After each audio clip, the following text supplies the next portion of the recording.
How to change language on Shein account. Hello everyone, welcome to our channel. I am Lisa from Create Login and Delete.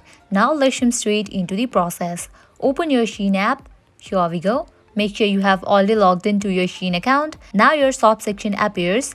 At the bottom you can find different options. Go to this option of Me, tap on it. Now at the top right corner you can find this option of settings. Tap on it. Now over here you will find different options. Go to this option of language, open it. Here you will find few options and the language that you are looking for is over here, then you can just easily set it. But if it is not over here, then you can go back.